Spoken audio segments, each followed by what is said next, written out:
Okay, we're going to get started. The recording secretary at his second attempt to do this. Would you do roll call? Yes. Good morning, everybody. Ready? If Acadia, absent. Acadia 2, Present by proxy. Andover A, Present by proxy. Andover B, absent. Andover C, absent. Andover E, absent. Andover F, Present by proxy. Andover G, Present by proxy. Andover H, absent. Andover I, absent. Are you down there? You snuck in on me. Bedford A is absent. Bedford B, absent. Bedford C, Say that again, I'm sorry. Bedford C, Present by proxy. Bedford D, absent. Bedford F, absent. Bedford G, Present by proxy. Bedford H, absent. Bedford J, absent. Brookfield, Present by proxy. Cambridge A, Present by proxy. Cambridge C, absent. Cambridge E is absent. Cambridge H is absent. Here, What was the one before? Cambridge H. Cambridge H. Yes. And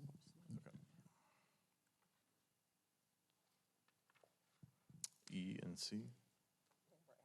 Yep. Good. Okay, Cambridge I, absent. Cambridge J, absent. Cambridge K, Present by proxy. Cambridge L, Present by proxy. Canton Court D, absent. Corinth is absent. No. Corinth is here.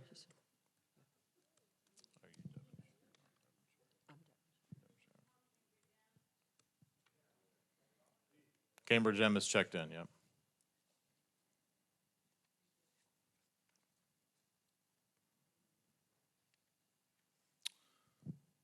Okay, we have Dorchester A, Present by proxy.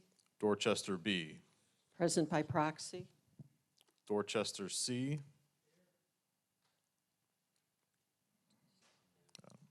Tyson. Dorchester D, absent. Edinburgh, absent. She checked in. I'm just sorry. I didn't see. I'm just reading off my. I'm just reading off my list. I'm trying to scoot away from Jack now. Hold on. Lucy, I told you he's on probation. I'm just reading, guys. Fairfield A, absent. Fairfield B, Present by proxy. Fairfield C, absent. Fairfield D, Present by proxy. Fairfield E, Present by proxy. Fairfield F, absent. Gloucester B, Present by proxy. Gloucester D is absent. Gloucester E, absent. Correct, yep. Gloucester G is absent. Gloucester H is absent. Gloucester J, Present by proxy. Gloucester K is absent. Gloucester L, absent. L's here. Gloucester M is absent.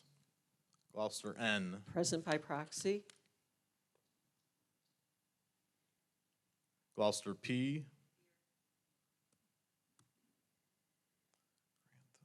Highgate A, absent. Highgate B. Present by proxy. Highgate C. Thank you. Highgate E, absent. Highgate F, absent.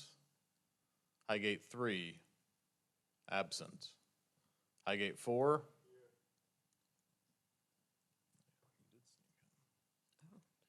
Thanks, Dan. Idlewood, Present by proxy. Inverness. Present by proxy. Knowles 1, absent. Knowles 2, absent. Knowles 3. Present by proxy. Lancaster 2, Present by proxy. Lancaster 3, absent. Lancaster 4.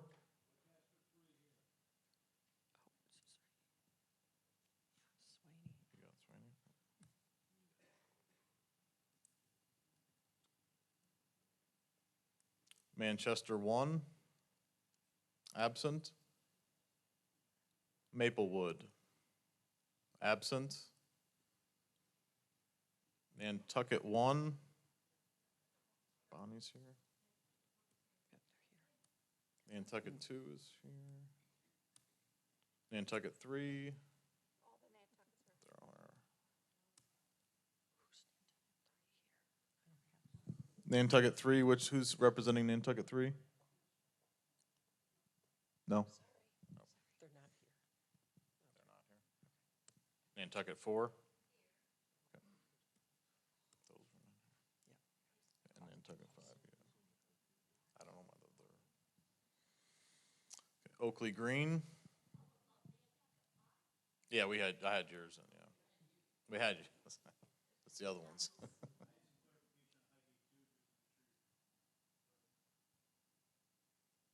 Yep. You're in there. Okay, Oxford 1. Mike Bordeaux. Okay, he just came in. Oxford 2.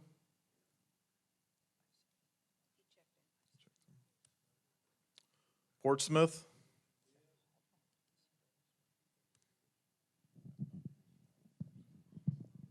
Princeton.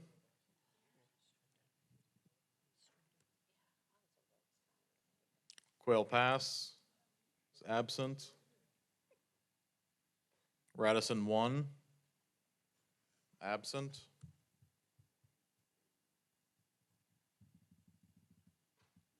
Radisson 2 checked in. Richmond, did I get that? Yeah. Southampton 1. Southampton 2. Yeah, Southampton 1's absent. Present by proxy. Tremont 1. Present by proxy. Tremont 2. Present by proxy. Villeroy, absent. Worthington Present by proxy. and Yorkshire is absent.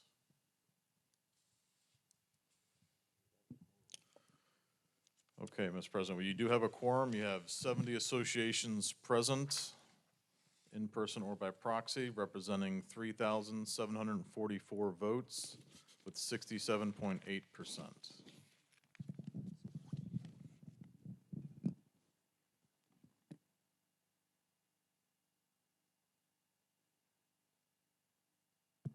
Now I'll call the meeting to order, and please rise for the Pledge of Allegiance. Pledge allegiance to the flag of the United States of America and to the republic for which it stands, one nation, under God, indivisible, with liberty and justice for all.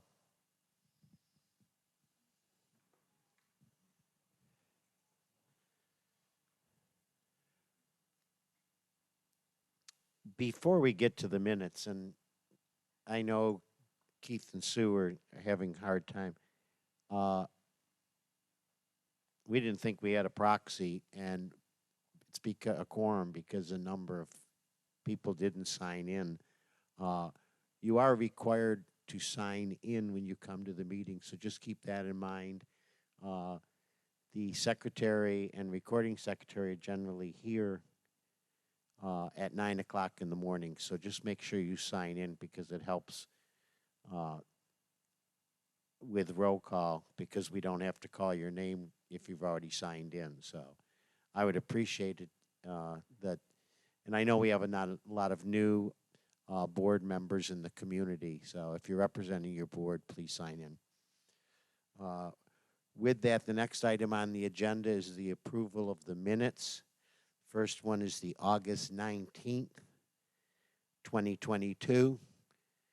Could I have a motion for approval of those minutes? That was you, Jane, right? Oh, thank you, Liz. Second? Thank you, Dave. There are no proxy votes against the approval of the minutes. Is there any objection from the floor for the approval of the minutes by unanimous consent? Then with no objection, we won't do a roll call for the vote for the minutes, and we'll... Why not? We have no votes. The second is the approval of the May 20th, 22 minutes. Thank you. Second. Thank you, Dave. We have no proxy votes. Is there any objection from the floor on the approval of those minutes? Then we will assume the minutes are approved by unanimous consent, and we will not do a roll call. That takes us to reports. I'm going to go out of order because Ray Shaw is here, who is head of the insurance committee, and he is not feeling well at all, and he wanted the opportunity to give his report first, and then he will be most likely leaving immediately after that. So, Ray, I'll go out of order if you want to give your committee report on the insurance committee. Thank you. The insurance committee met yesterday with our brokers, and as bad as the news was the last time I talked to everyone, it's gotten worse. And I'm going to point out some things. The meeting lasted an hour. This is going to last about 5 minutes. In the area of property insurance, which is our primary, excuse me, not primary, but our largest single premium, approximately $3.8 million. The values of our property are being appraised in the next few months. They're currently at about $850 million, and will probably, and this is a guess at this point because we don't have it, will go to approximately $1 billion, a 15% increase. Our insurance rates, not because of our experience on property. Our experience is excellent. We have about less than a 1% loss ratio this year. And the last 3 years, it's been superb. But I'm sure some of you or all of you have heard what's going on in the insurance market. Since the last time I talked to you, 8 more companies have either left the state of Florida or are no longer writing. I've spent 42 years in the insurance business. I know of 2 companies that aren't even being listed. What they're doing is they're not renewing anything, and they're not writing new. They're leaving Florida quietly. So all of that is causing a tremendous problem. On top of that, there's something called reinsurance, and for those of you who are not familiar with the insurance business, reinsurance are companies, generally Lloyd's of London and syndicates across the world, that insure insurance companies for their losses. That market's drying up worldwide, and it's going to be difficult. The good news is we are the single largest client of our broker and of our insurance company, and we're profitable. So they likely, hopefully, will offer us a renewal. We don't know that at this time, but we expect it'll happen. And our brokers have given us indications tentatively that they expect it will happen. So that's good. But we could go up 40% for property. All other lines of insurance will go up approximately 20%. Everything we have. Our general liability losses this year are zero. Zero. And we're going to go up 20%. The problem isn't us. It's not our community. We have been great stewards of our insurance. But in the state of Florida, and I'm sorry, I don't feel well, so I don't remember the exact numbers. But of all the property claims in the United States, in Florida, it represents over 3/4 of them. And the same thing on liability insurance. We sue too many people in this state. That's, everybody watches the news at night. You know who's on the news, every one of them. And I know all those guys. It's causing a huge problem. So that's the situation. In the other area I wanted to talk to you about is umbrella insurance. We are currently carrying, I believe it's $25 million limit. We're not going to carry that next year. We're not going to, if we had zero losses, and we're pretty close to it, it's not going to be available. So we're going to have less insurance. The other problem, a lot of your associations need to start thinking about it, is the roofs you have. You know, everybody thinks 20 years, it's fine. We can have insurance, you know, we'll get insurance if we have roofs that are under 20 years. If you're over 20 years, hopefully we'll get you insurance this year. And I say hopefully, I don't know that yet. But if you're over 20 years, you may not be able to get it. And then you have to go to Citizens. And Citizens has a requirement that you have to have a roof that's less than 20 years old. So you won't be able to go to Citizens. So where do you go? Excess and surplus lines. Our rates right now are 50 cents per 100. They're going to go up no matter what. But for those people who go into excess and surplus lines, and I'm trying to scare you, and I'm trying to be honest with you, your rate could go from 50 cents to $5 or more if anybody will insure you. So you need to set your reserves and get yourselves corrected if you have a problem so that you can get insurance. I hope everybody will be able to get it this year. I don't know that at this point. We have 2 more meetings in October. We will have a figure, a budget figure by the end of October because we have to have the budget together. It isn't a firm figure. We're not going to know what the insurance costs are until probably next March because the insurance company won't give us a renewal even until then. That's the situation. So if anybody has some questions, I'd be happy to answer them. Otherwise, I'm going to get up and leave. And I'm sorry for the news, but you need to know. Thank you. Thank you, Ray. I just want to note one thing that Ray said is that in January, which is required by the insurance company, an appraisal will be done of the community, which he was speaking of, going from $850 million to $1 billion.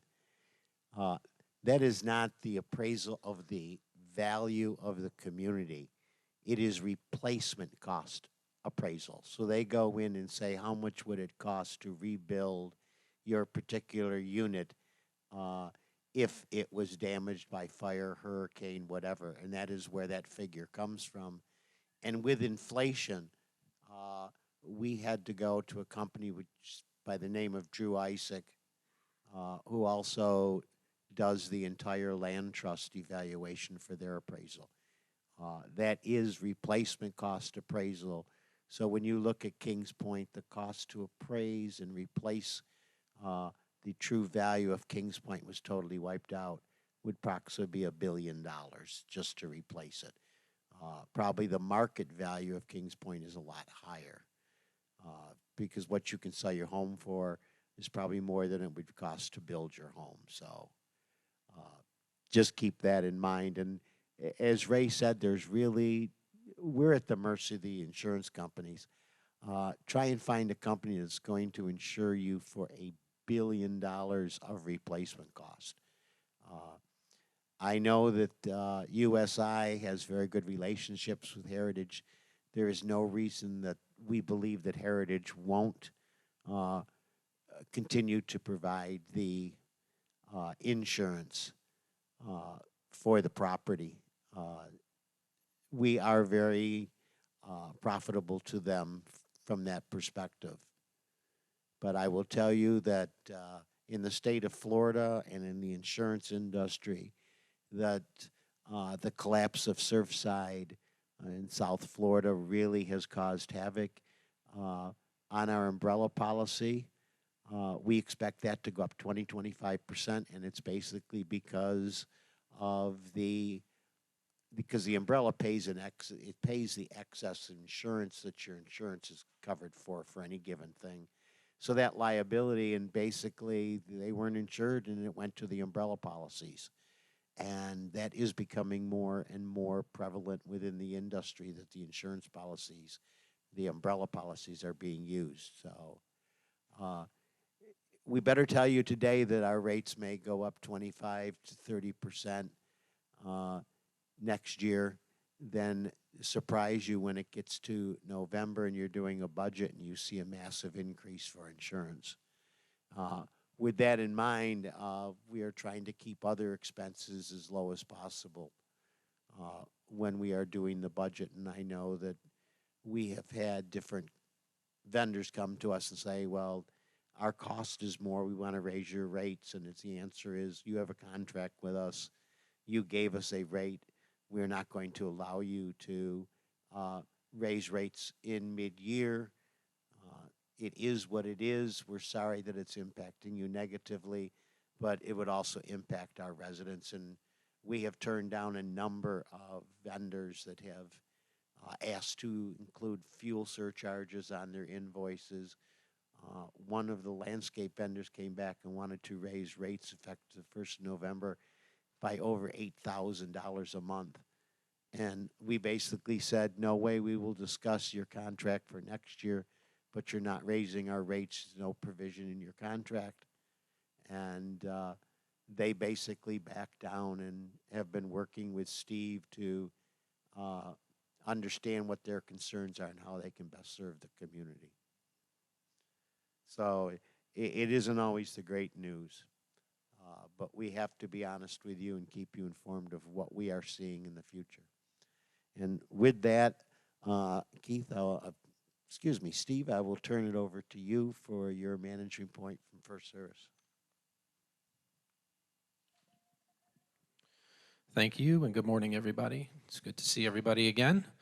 I know that the Fed Board and many of the members are aware that landscaping across Kings Point has been a challenge, specifically in regard to contractor performance.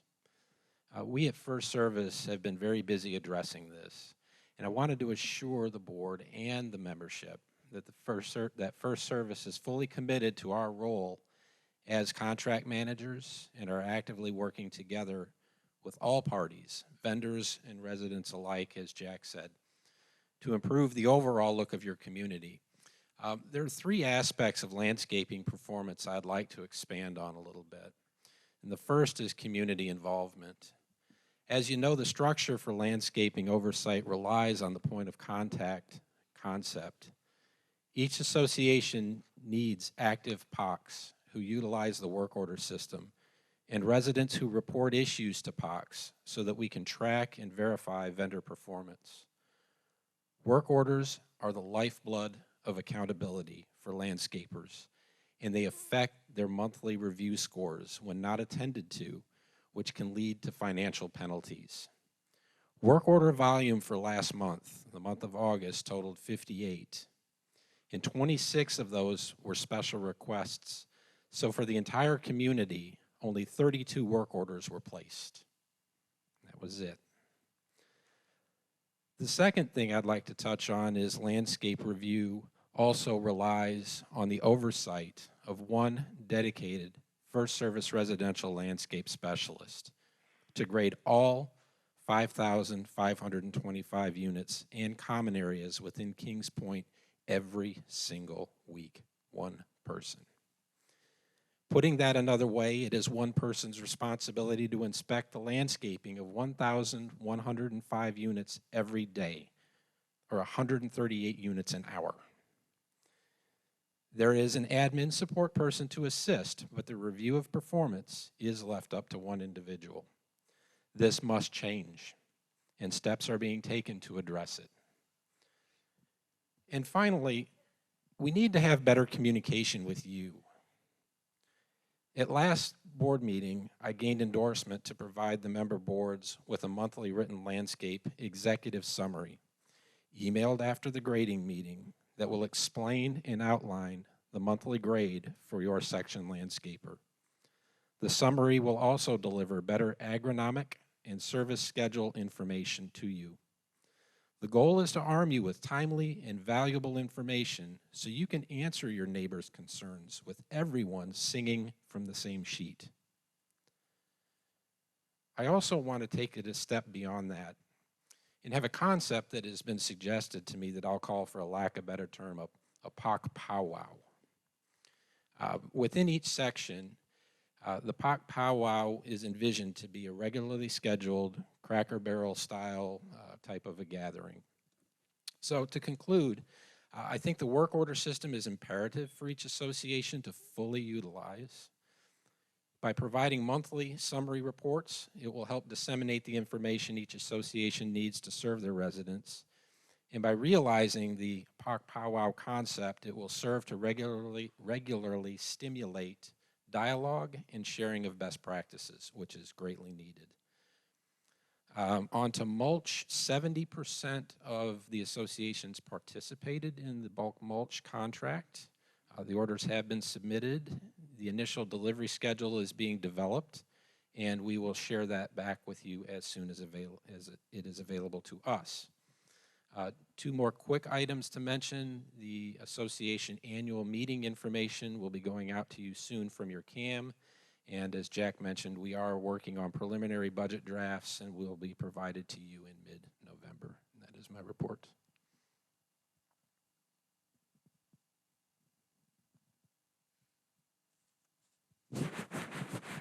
You done?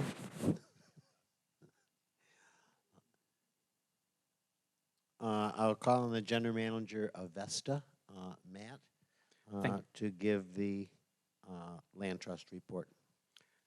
Thank you, Jack. Good to see everybody. It's been a long summer. I haven't seen a number of you, and it's good to have you back in the building. Steve, I'm more so disappointed that I didn't come up with POC powwow myself, but I will fight through adversity and try to come up with something more clever moving forward. Good to see everybody. I won't run through all the numbers, but fitness programming continues to be a very popular amenity here inside at Kings Point. I get some questions sometimes regarding the South Club and the involvement down there because it's a little off the beaten path for the folks up at this clubhouse and over by 2020, but over 1,400 visits for the month over at the South Club. You can see the water attendance, the land attendance as well. So fitness continues to be popular, and we're going to see a massive uptick in that in the next few months as our snowbirds return. Salon and spa usage, you can see the numbers there. I will not read them all for you. We did add Botox recently. We had an event last month that was well attended, and we'll continue to promote that throughout the community. Food and beverage, that South Club continues to pump out a lot of food and a lot of alcohol. Wonder why? So we're seeing about 11% portico pickup, which is fascinating, and we will continue to offer that service moving forward. That seems to be a very popular thing. Of all the projects that are happening, there is one that we continue to pound our head against the table. That is the South Club pool deck expansion. Some of you may have heard the tiki bar concept. So on September 12th, we received notification from site that the intake division of Hillsborough County Permitting that our application for change of use has been accepted, and all documents have been submitted to the county for their review. And we're still waiting for the permit. However, there have been some fascinating emails to read behind the scenes on some of this stuff with the county, and I'll leave it at that. For those of you that don't know, I do drink heavily after reading some of those emails back and forth. But Yeah, but that's water you're drinking. that's because I'm here. Phase 1.5. We are well underway with the portion of the project that's already begun, the earthwork pole removal, as well as the installation of the conduit plan. As part of that, there are some small renovations happening with the bathrooms down at the South Club, so you kind of got to go inside to go to the bathroom. The outdoor pool and spa resurfacing, as we've noted, has been completed. We've gotten some really fantastic feedback on that.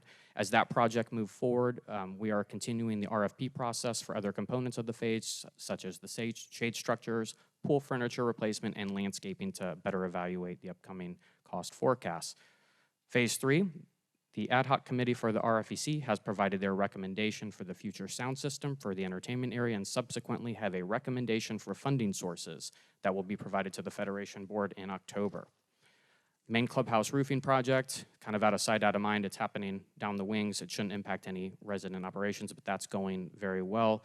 The main clubhouse renovation project, for those of you that continue to see the roped off sections, how many have taken a peek in there? Probably all of you, let's admit it. No, okay. So for those of you that will be here for next week's vaccines, which I'll touch on later, you'll get to kind of walk through some of the newer sections and you'll be able to see some of that work. But that's an ongoing process and we'll continue to communicate out any changes, especially as it starts to involve LaPerc and as it starts to involve the box office and transportation areas. Special event information. Summer series is still going. We had a great performance Tuesday night, October 13th. We have Tom Casey, the singer-songwriter tribute band. 2022-2023 winter series. Wow. With the success of the full series, this may be the first year that we don't have individual seats available for certain shows. We've just started the Pick 4 option. Those were turned in yesterday. And I can tell you that it's been quite an interesting process. And I think, in fact, as of this morning, there's my breaking news. Cue. Is it actually breaking news if you've planned it? I don't know. Okay. So breaking news. Thank you, Scott. The Bee Gees, Elton John, Beatles, Chicago, and CCR tributes have all sold out. So it's a great problem for us to have. However, that does create some problem. In fact, I was on the phone last night with some frustrated residents who couldn't get their tickets up till about 9 o'clock last night. It's almost as if there's a bad moon rising, but I'm still standing and I'm staying alive. And I guess I'll just let it be. My dad would be proud.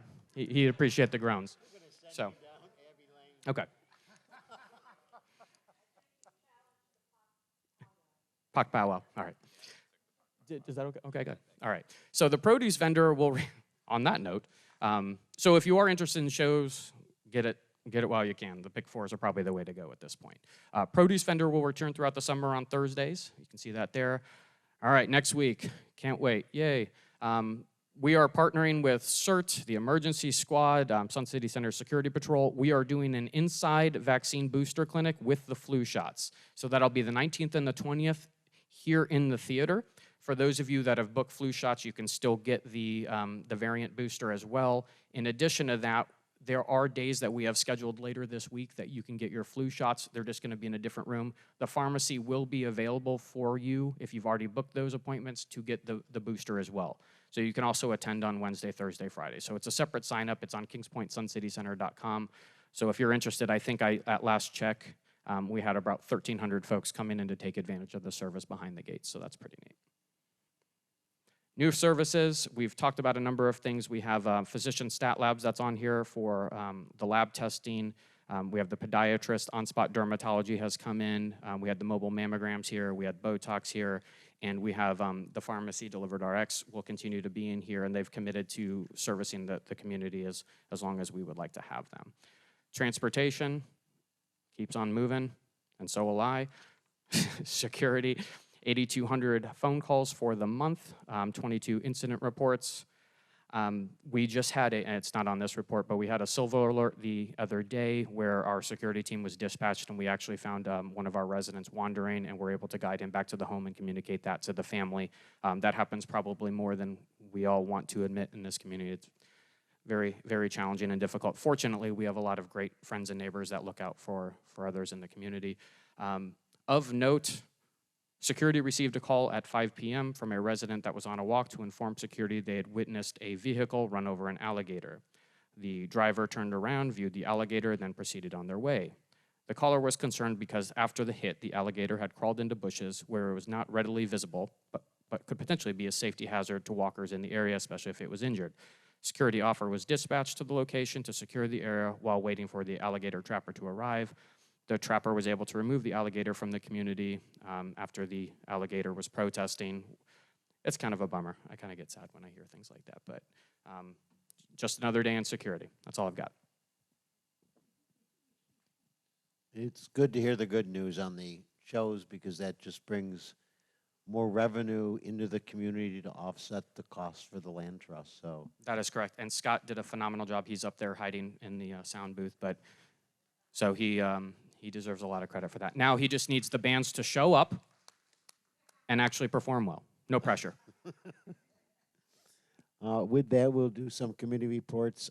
Dan, you have a mic there in front of you.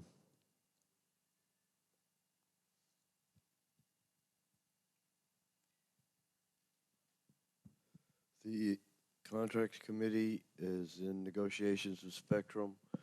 All of that information is in process. Spectrum has our requests on our side of the contract. We're waiting to hear back from them. We will also be doing an RFP for the management contract in the near future. The management being First Services. That will go out for bid, and when those come in, we will make a choice and move along. We will also be discussing a new pest control concept and contract in the not too distant future. Other than that, the Contracts Committee has nothing. Thank you. Shirley, do you have anything on health and safety? I know Matt did it for you. With that, I will turn the meeting over to Mr. Gundry. Being very formal. First of all, I want to apologize to the membership. I had hoped to have a treasurer's report together by today, but I unfortunately do not. I haven't had an opportunity to really go through some things or put together a PowerPoint. We're a little short, as you can tell, at First Service and getting some assistance since we have these two here. I will have a report for the October meeting, which will be for the first 6 months of the fiscal year, which ends the 30th of September. I do have a meeting set for the Finance Committee to work on the Federation budget proposal for next year. That's going to be we're going to get together at the end of the month, and we're going to start that process because, like everyone else, we have to have everything together by November for wonderful discussions. Last but not least, I do want to bring everybody up to date on the Employee Appreciation Day that was sponsored by the Federation, the Master, and the COA on earlier this month. We fed at least a little over 100. The weather didn't cooperate quite as much as we had wanted to, but we did feed about 100 employees. It went over extremely well. Everyone was very appreciative, and I think it's something we need to take a look at doing yearly because it was a very good event. And I also want to thank, Jane doesn't know this, I want to thank Howie Narden to be the master cook and griller in spite of the weather. He was out there in the rain, cooking, and making sure everything was moving promptly, and he did an outstanding job, as did everyone else at that. And it was a long day for all of us, but it was a rewarding one. The other thing is I want to make sure you are aware that on November the 25th, we are having our tree lighting again for the holidays. That's the day after Thanksgiving. And on December the 12th is going to be our holiday event, which we are, again, the three organizations are co-sponsoring. Do you have anything else on that?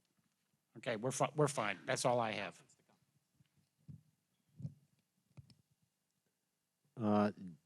Jim, I want to express the Federation's appreciation to you and also to the Master and the COA for the work you did on the Employee Appreciation Day. I checked with Steve the next day to see how the employees of First Service received it. And I can tell you that the employees of both Vesta, First Service that work in the community and basically support this community, we're highly appreciative of the efforts of you on behalf of the Federation and the Master and the COA in recognizing them and showing our appreciation to them. So thank you very much. I appreciate that. The only thing I have in my president's report is this is to the husbands in our community and to the wives that want to harass their husband. Remember that Sunday is Wife Appreciation Day. So if your husband doesn't know it, you better tell them. And if you're a husband, you better show some appreciation to your wife because it is Wife Appreciation Day. And Keith, it's Sunday. You got this? It's Sunday the 18th.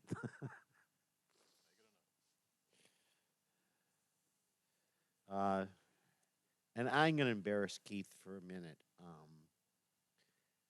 I had to speak to Keith on another issue, and Keith is in the countdown. It's less than 70 days, is it not? How many days is it? 68 days until his fourth child is due. So we're all praying for you, fella. And hopefully, for your sake, it's a boy. Because after raising 3 girls, I think you'd like to have a son. So good luck, and we're praying for you. As we have no other agenda items, I will open the floor up. I know that Eileen Pico has an announcement she wants to make. And I know that the president of the tennis club had a question. So, Eileen, the mic is yours.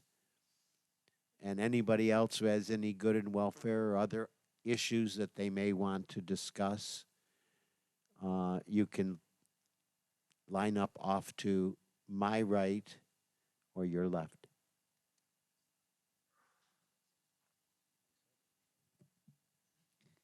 Thank you. Okay, great. This is just an announcement from the Kings Point COA. We will be starting our monthly membership meetings again. The first one will be October the 4th in the banquet room at 2 p.m. We're hoping that people might be interested in hearing from our guest speaker, who is to be Bob Enriquez, Hillsborough County Property Manager, and Naria Wilson, Director of Communications with Hillsborough County Appraiser's Office. The topic will be taxes because that season is beginning again. So we'll be hearing from them about taxes and related matters to the recent tax information that's been sent out to unit owners. So we hope you can make it. Again, it's October the 4th, banquet room, 2 p.m. for all the COA members. Thank you.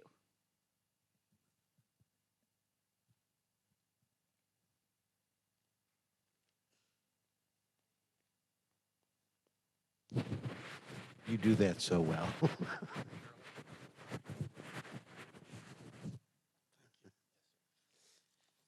Good morning, ladies and gentlemen. My name is Vincent Pataccio. I'm the president of the tennis club here at Kings Point, and we've been faced with a concern that I would like to bring to your attention. Most of you probably are not aware of. Cornhole and volleyball are trying to take away 2 of the tennis courts. This is being led by Terry Blankenship. He's part of the RFEC. The tennis club members have shown 3 viable options for cornhole and volleyball, and there are others that we haven't fully investigated yet or evaluated. When Terry approached me a couple of months ago, he used the phrase that the tennis courts were an underutilized asset when referring to our club activities. He did observations at 10 o'clock on the 3 days that he did them. I've done a 9-day study of pickleball courts, and the reason I did this study of pickleball courts was because of the phrase that was used as an underutilized asset.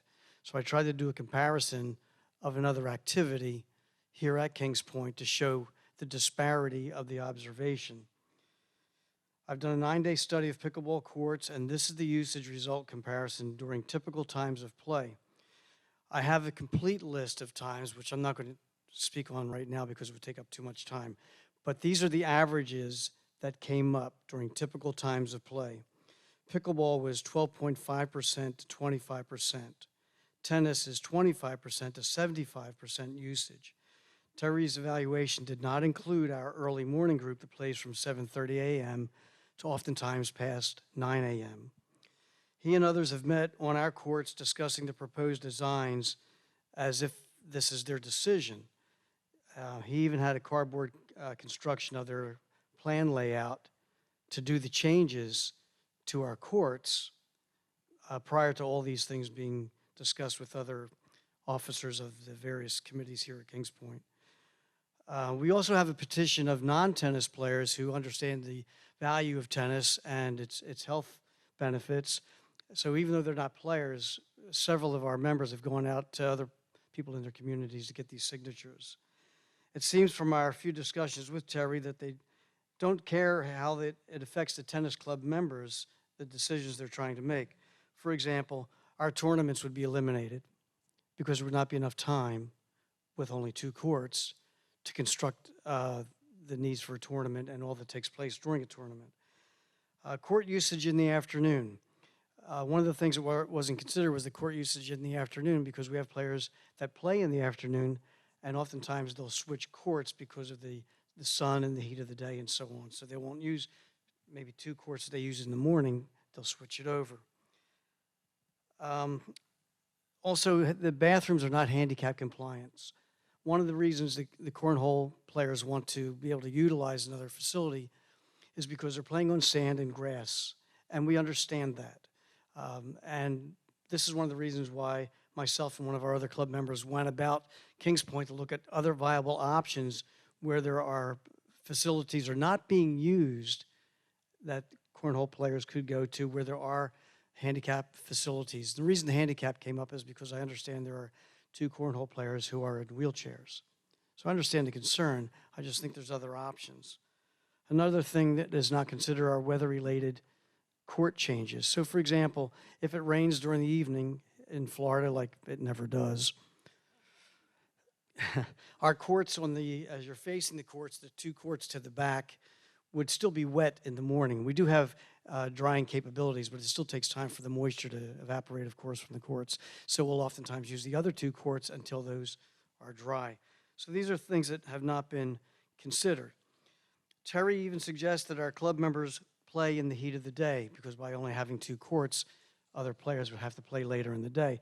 That is a health concern to us. We're not 20 years old any longer, or in the young age range. So we try to make sure things are usable for everybody involved. And that's why we play early in the morning, as do other activities. Terry also suggested that we alternate days of play. So, for example, if I play Monday, maybe I don't play Tuesday, and that sort of scenario, which I questioned Terry about as we were discussing I other don't options. mean to interrupt you, but your time limit of 3 minutes is well expired. I've got 1 sentence left. Thank you. I appreciate it. Thank you. So I play 5 days a week. Anyway, something should be done to shut down this reach to take another club's activity away. Thank you for your attention. Thank you, sir. Okay. And I'm going to respond to you if you would stay up at the mic, Vincent. You spoke to Mr. Blankenship, who is one member of a 7-member RFEC. The proposal that Terry has discussed with you is Terry's proposal. It is not being entertained at this time by the RFEC. A ad hoc committee most likely will be put together by the RFEC to look at many different options within the community as to what is the best utilization of the facilities we have and the additional cost in the future for those facilities. So I would only ask the tennis club members to wait and see what the RFEC ad hoc committee comes back with.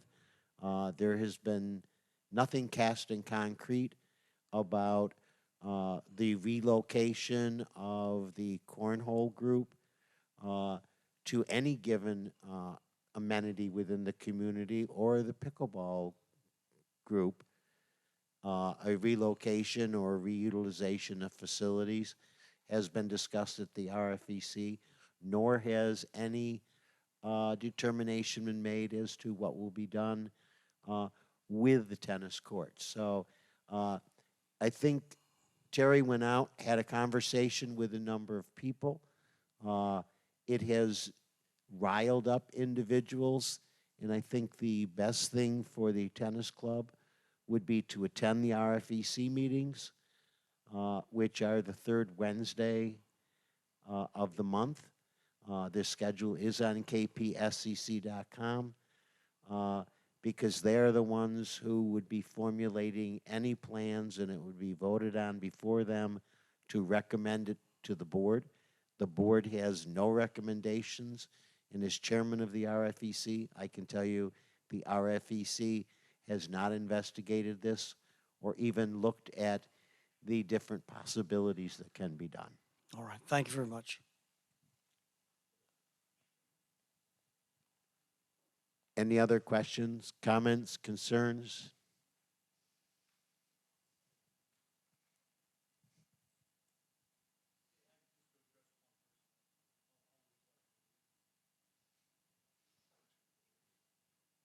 Then seeing no other questions, concerns, comments, I will call for a motion to adjourn. Thank you. Second? Thank you, Jane. All in favor say aye. Opposed?